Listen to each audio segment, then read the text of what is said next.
नमस्कार, मी मनीष कांबळे. आपण पाहतोय सत्याचा लढा 24 तास बातमी. सलोनी. जसे की आपण पाहतोय, मी आज पुन्हा एकदा हडपसरच्या विठ्ठल तुपे सभागृह या ठिकाणी आलो आणि या ठिकाणी आपण पाहतोय येत्या 22 तारखेला आपली चळवळ या वृत्तपत्राच्या माध्यमातून सर्व महामानवांच्या जयंतीनिमित्त पुरस्कार सोहळा हा कार्यक्रम जो आहे तो आयोजन करण्यात आलेला आहे. आणि ज्यांनी खऱ्या अर्थाने हा पुरस्कार सोहळा कार्यक्रम आयोजन केला आहे असे आयोजक पितांबरजी दिवार, आपण त्यांच्याशी संवाद साधणार आहोत. दरवर्षी महामानवांच्या जयंतीनिमित्त समाजामध्ये कला, क्रीडा, सामाजिक, शैक्षणिक अशा विविध क्षेत्रामध्ये उल्लेखनीय काम करणाऱ्या लोकांसाठी आपण कायमच एक पुरस्कार सोहळा जो आहे तो घेत असता आणि ज्यामध्ये त्यांना पुरस्कार देऊन सन्मानित करत असता. सातत्याने अशा प्रकारचा उपक्रम घ्यावा ही संकल्पना आपल्या मनामध्ये कशी आली, काय सांगाल? नमस्कार. सत्याच्या लढ्यामध्ये जे मला बोलण्याची संधी दिली त्याबद्दल तुमचे अभिनंदन व आभार. या ठिकाणी साप्ताहिक आपली चळवळ जनकल्याण युवा विचार मंच गेल्या 15 वर्षापासून आम्ही जयंती कशी असावी महापुरुषांची, या समाजाला काय पाहिजे, समाजाने काय घेतलं पाहिजे, हे आमच्या साप्ताहिक आपली चळवळ व जनकल्याण युवा विचार मंचाच्या माध्यमातून अनेक कार्यक्रम आम्ही राबवलेत. Hadapsar icon, Solapur icon, Pandharpur icon, परत रुपयाची समस्या 125 पुरस्कार, असे आत्तापर्यंत आम्ही 400 पुरस्कार दिलेले आहेत. आणि समाजामध्ये आम्ही हे काम करताना कसली अपेक्षा न करता समाजाला काय द्यायचं आहे, छत्रपती शिवाजी महाराजांनी सांगती 18 पगड जाती ज्या सांगती होत्या तेच आम्ही ध्येय ठेवून जनकल्याण युवा विचार मंच व साप्ताहिक आपली चळवळ याच्या माध्यमातून हे काम राबवत आहे. पत्रकारी म्हणजे काय, समाधान पाहिजे आणि आम्ही समाधान देण्याकरता, सर्व समाज सुधारण्याकरता हे काम करत आहेत. तसंच आमचे सहकारी मित्र व साप्ताहिक आपली चळवळचे मुख्य संपादक गोरक्ष गायकवाड इथं उपस्थित आहेत. नक्कीच खऱ्या अर्थाने जर पाहिलं तर आपण समाजाचं काहीतरी देणं लागतो या अनुषंगाने सातत्याने आपली चळवळ या वृत्तपत्राच्या माध्यमातून कायमच कला, क्रीडा, सामाजिक, शैक्षणिक अशा विविध क्षेत्रामध्ये काम करणाऱ्या लोकांना महामानवांच्या जयंतीनिमित्त पुरस्कार सोहळ्या कार्यक्रमाच्या माध्यमातून पुरस्कार देऊन त्यांना सन्मानित केलं जातं. आणि आपली चळवळ या वृत्तपत्राचे जे मुख्य संपादक आहेत यावेळेस ते आपल्यासोबत आहेत. आपण त्यांच्याशी देखील संवाद साधणार आहोत. खऱ्या अर्थाने जर आपण पाहिलं तर महामानवांनी कायमच चांगला संदेश जे आहे ते जगभरामध्ये राहणाऱ्या नागरिकांना दिलेला आहे आणि आपल्या देखील वृत्तपत्राच्या माध्यमातून अतिशय चांगल्या प्रकारचा संदेश आपण समाजाला देतच असतो.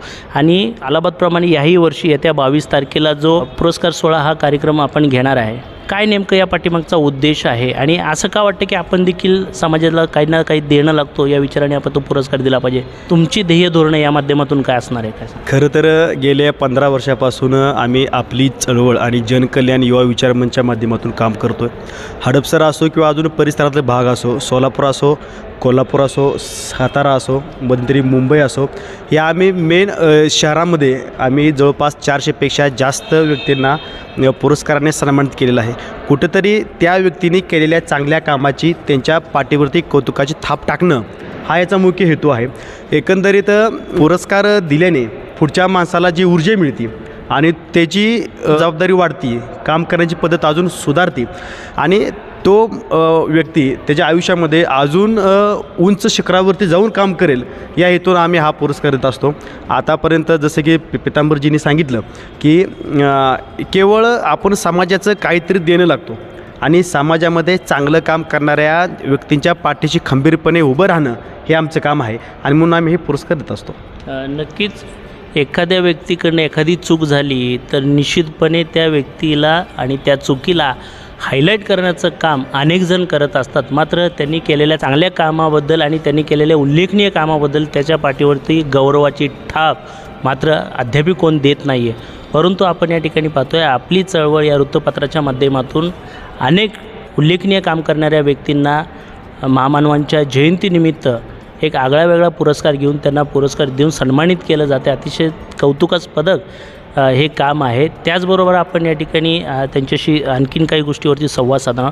मग येत्या 22 तारखेला होणाऱ्या पुरस्कार सोहळ्यामध्ये कशा पद्धतीचं आयोजन आपलं असणार आहे, काय सांगा? खरं तर छत्रपती शिवाजी महाराज, डॉक्टर बाबासाहेब आंबेडकर, महात्मा ज्योतिबा फुले, लोकशाहीर अण्णाभाऊ साठे अशा सर्व महापुरुषांच्या ची संयुक्त जयंती आणि या संयुक्त जयंतीनिमित्त आपण एक चांगला उपक्रम राबवतो आहे आणि आज जो 22 तारखेला जो कार्यक्रम आम्ही आयोजित केलेला आहे या कार्यक्रमाच्या माध्यमातून हडपसर आणि पुणे परिसरातील जवळपास 25 व्यक्तींना आम्ही सन्मानित करत आहोत की ज्यांनी त्यांच्या क्षेत्रामध्ये चांगला आणि उल्लेखनीय कार्य केलं आहे. त्याचबरोबर जे शैक्षणिक विद्यार्थी आहेत की बाबा की ज्यांनी शालेय जीवनामध्ये म्हणजे लहान मुलं आहेत, समजा 8 वर्ष 10 वर्ष 15 वर्षापर्यंतची मुलं आहेत, हे 25 मुलं आहेत, यांचाही त्यांनी त्यांच्या चांगले गुण मिळवून उत्तीर्ण झालेले आहेत किंवा त्यांनी लहान वयामध्ये चांगल्या ॲक्टिव्हिटीज केलेल्या आहेत, काहीतरी वेगळं केलेलं आहे आणि गुणवंत विद्यार्थी आहेत. ह्यांच्या पाठीवरती कौतुकाची थाप पडावी या उद्देशाने आम्ही 25 विद्यार्थ्यांनासुद्धा या कार्यक्रमादिवशी सन्मानित करणार आहोत. हा कार्यक्रमामध्ये सांस्कृतिकसुद्धा कार्यक्रम असणार आहेत, अनेक व्याख्याने आहेत, असे म्हणजे वेगवेगळ्या पद्धतीनं हा कार्यक्रम आम्ही आयोजित केलेला आहे. मग येत्या 22 तारखेला जो पुरस्कार सोहळा हा कार्यक्रम होणार आहे त्या कार्यक्रमामध्ये प्रमुख पाहुणे कोण असणार आहे येत्या 22 तारखेच्या पुरस्कार सोहळ्याच्या कार्यक्रमाला? बुधवार दिनांक 22 एप्रिल सायंकाळी 5 वाजता या कार्यक्रमाला या जगातील म्हणजे सगळ्यात जास्त शिकलेले व्यक्तिमत्व म्हणजे बाबासाहेब शिकल्यानंतर विद्याभूषण पगारे, डॉक्टर प्रशांत पगारे हे अध्यक्ष झाले असणार आहेत आणि आपल्या हडपसर शिरूर लोकसभेचे खासदार अमोलजी कोल्हे उपस्थित असणार आहेत. तसेच या महाराष्ट्राचे प्रवक्ते शरद पवार गटाचे विकासजी लवांडे उपस्थित असणार आहेत. अर्थक्रांती, रुपयाची समस्या या ग्रंथाचं वाचन करणारे प्रभाकरजी गोंडाकर हे उपस्थित असणार आहेत. तसेच ममताताई सपकाळ या उपस्थित असणार आहेत.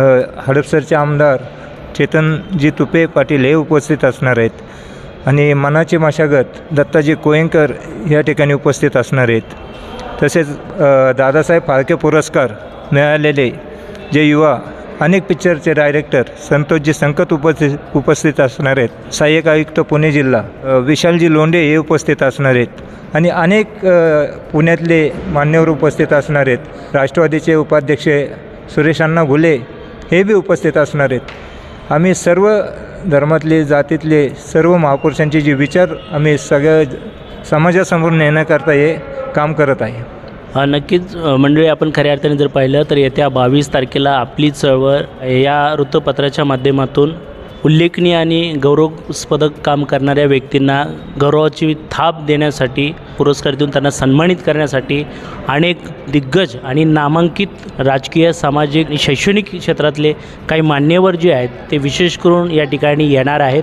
तरी नागरिकांनीसुद्धा या 22 तारखेला अतिशय मोठ्या प्रमाणामध्ये कार्यक्रमाचा आनंद घेण्यासाठी आणि कार्यक्रमाची शोभा वाढवण्यासाठी मोठ्या संख्येने या ठिकाणी उपस्थित राहणं हे नुसतं बंधनकारकच नाही तर हे अनिवार्य असणार आहे. कारण अशा प्रकारच्या कार्यक्रमाला जाणं आणि अशा कार्यक्रमाला बोलवण्याची संधी अवघ्या क्वचित आणि कमी लोकांना मिळते आहे.